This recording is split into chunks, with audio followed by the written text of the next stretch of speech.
পারবো না। তবে একটা কথা বলে যায়, আল্লাহ যদি চাকেন, আমাদের তো কোনো বাসর রাত হয় নাই, আমি তোমাকে স্পর্শ করি নাই, আমি তোমাকে হাতটা পর্যন্ত ধরি নাই, আমাকে তুমি পাওয়ার জন্য বেকুল হয়ে আছো আমি জানি।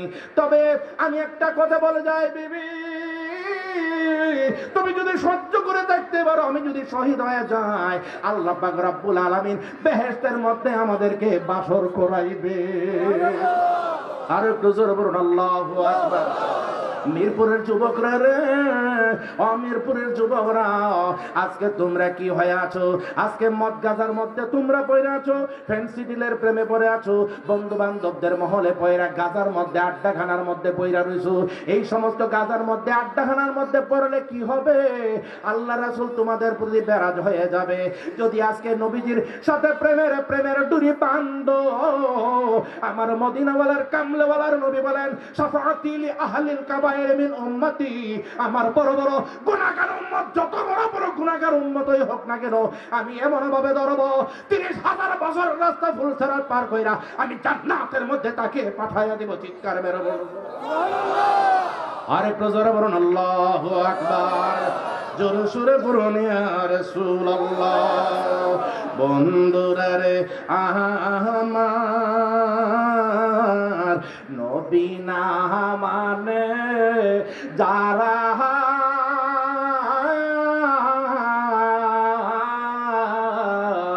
মহাহের কাফের তারা, মহাহের কাফের তারা, এই দুনিয়ায় ভজনে তার নাই মজুরি,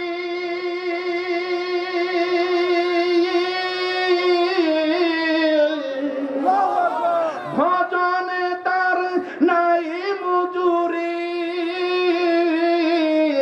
সাফ লেখা যায় পারে কে যাবি নবীর নৌকাতে আয়। হে যুবক, পারে কে যাবি নবীর নৌকাতে আয়। বেসরা নিয়ে যারা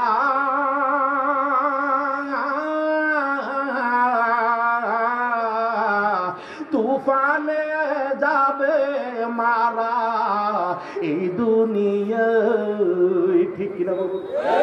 আর একটু আসতে বল। বেসরা নিয়ে যারা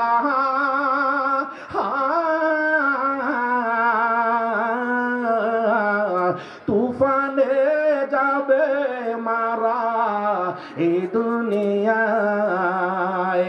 বন্ধুরা রে আমার, আমরা কি করব? নবীর নৌকা উঠবো কি উঠবো না? আর একটু আসতে কোন উঠবো কি উঠবো না? জাফর বিন আবু তালেব, যায়েদ বিন হারিস, আমার নবীজির সামনে, জাফর বিন আবু তালেব নবীজির সামনে চলে এসেছে। এমন অবস্থায় কি হয়েছে? জাফর বিন আবু তালেব আমার নবীজির সামনে উপস্থিত হয়ে গিয়েছে। এখন বলতেছে কি, সালাতুন ইয়া রাসূলুল্লাহ আলাইকুম, সালামুন ইয়া হাবিবাল্লাহ আলাইকুম। নিজের ঘরের স্ত্রী, আজকে মাত্র নববিবাহিত একজন সুদর্শন যুবক, এই যুবকটাই সব নবীর সামনে আসা নবীজির চেহারা মোবারকের দিকে তাকায়া রইছে গো। নবীর চেহারা দেখে দেখো আমার নবীকে ডাক মেরে বলতেছে, নবী গো,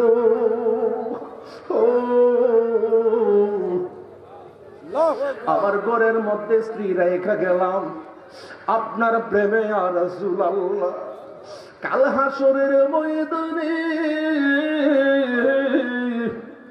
আমি যদি আজকে শহীদ হয়ে যাই, কাল হাসরের ময়দানে আমার বুকে টাইনা নিবিনি। সুবহানাল্লাহ। আমার নবী বলতেছে, জাফর আসসালামু আলাইকুম, চিন্তা কইরো না, বিপদের কালে আদম নবী বলবে নাফসি নাফসি, নূহ নবী বলবে নাফসি নাফসি, আল্লাহ বাঁচাও আল্লাহ বাঁচাও। অন্য নবীরা বলবে আল্লাহ বাঁচাও আল্লাহ বাঁচাও। কিন্তু আমার রহমতের নবী, বরকতের নবী, নূরের নবী, গায়েবের খবর দেনেওয়ালা নবী, হাজির ও নাজির নবী, জিন্দা নবী, হায়াতুন নবী, কাল হাসরের ময়দানে অন্য কোন নাম বলবেন না, নিজের নাম বলবেন না, আল্লাহ আমারে বাঁচাও এই কথা বলবেন না। আমার নবী কাঁদতে কাঁদতে বলবেন রব্বি হাবলি উম্মতি, রব্বি হাবলি উম্মতি, আল্লাহ আমার এতিম উম্মতকে বাঁচায়া দাও। আর একটু জোরে বলুন আল্লাহু আকবার, জোরে বলুন ইয়া রাসূলুল্লাহ। জাফর বিন আবু তালিব, আব্দুল্লাহ বিন রাওহা, তাদেরকে 3000 সাহাবায়ে কেরামকে পাঠিয়ে দিলেন মুতার প্রান্তরে। ওই রোমান সৈন্যরা 1 লক্ষ সৈন্য ওইখানের মধ্যে যখন অবস্থান করতেছে, আবার এখন যুদ্ধ শুরু হয়ে গেল। যুদ্ধ যখন শুরু হয়ে গেল, যায়েদ বিন হারিস প্রথমতই শহীদ হয়ে গেলেন যুদ্ধ করতে করতে। তখন কি করলো রে জাফর বিন আবু তালেব, জাফর বিন আবু তালেব তিনি যুদ্ধের পতাকাটা হাতের মধ্যে লইলেন। কত নাম্বার? 1 নাম্বার। নবীজির গায়েবী ভবিষ্যৎবাণী অনুসারে যায়েদ বিন হারিস শহীদ হয়ে গেলেন। 2 নাম্বার সাহাবী জাফর বিন আবু তালেব যুদ্ধের পতাকাটা যখন এমন ভাবে দৌড়লেন, দৌড়ার পরে আর যুদ্ধ করতে লাগলেন, বীর বিক্রমে যুদ্ধ করতে করতে করতে করতে ডান হাতটা কাইটা দিলেন। যখন ডান হাতটা কাইটা দিল, বাম হাতের মধ্যে এমন ভাবে যুদ্ধের পতাকা দৌড়লো। যুদ্ধের পতাকা যখন ধরলো, আর বাম হাতের মধ্যে আরেকটা কূপ বসাইয়া দিল। কূপ বসাইলে কি হবে? হাড্ডিটা কাইটা গোস্তের মধ্যে, চামড়ার মধ্যে এমন ভাবে লটকাইতেছে লটকাইতেছে লটকাইতেছে। আমার নবীকে এমন ভাবে মনে মনে ডাক মেরে বলতেছে, ইয়া রাসূলুল্লাহ, ইয়া হাবিবাল্লাহ, আপনার প্রেমে যুদ্ধের ময়দানে আসছি, কিন্তু আমি যুদ্ধের পতাকা লইয়া যেহেতু আমি সামনের দিকে আগাইতে পারবো না, তবে আল্লাহর কাছে আমি একটা ফরিয়াদ করব। আমি নবীর প্রেমে ঘর থেকে বের হয়েছি, শহীদ হওয়ার জন্য ঘর থেকে বের হয়েছি, এই নামে আমি কি করব? এইভাবে কি করব? এমন ভাবে পায়ের নিচে হাত রাখে টান দিয়া আল্লাহু আকবার কইরা বলতেছে, আমির নবীর নামে আমার হাত রাখে নিচে শহীদ কইরা দিলাম। আর একটু জোরে বলুন সুবহানাল্লাহ। এবার হাত রাখে এমন ভাবে ছিড়িয়া, এবার তিনি বলতেছেন, তিনি ওনার হাত পা কেটে দিলেন, সব কেটে দিলেন। কেটে দেওয়ার পরে হযরতে আব্দুল্লাহ বিন রাওয়াহা এসে দেখতেছে তিনি এমন ভাবে মাঠের মধ্যে পইরা রইলেন। পড়ার পরে আব্দুল্লাহ বিন রাওয়াহা এসে দেখতেছে, তিনি দেখতেছেন পতাকাটা এমন ভাবে আস্তে আস্তে করে উঠতেছে। কেমন ভাবে উঠতেছে রে? আয়েশা দেখতেছেন উনি দাঁতে কামড়াইয়া কামড়াইয়া সেই পতাকাটাকে এমন ভাবে আকাশের দিকে উড়াইতেছে। চিৎকার মেরে বলুন সুবহানাল্লাহ। এ যুবক, যুবক রে, সাহাবীর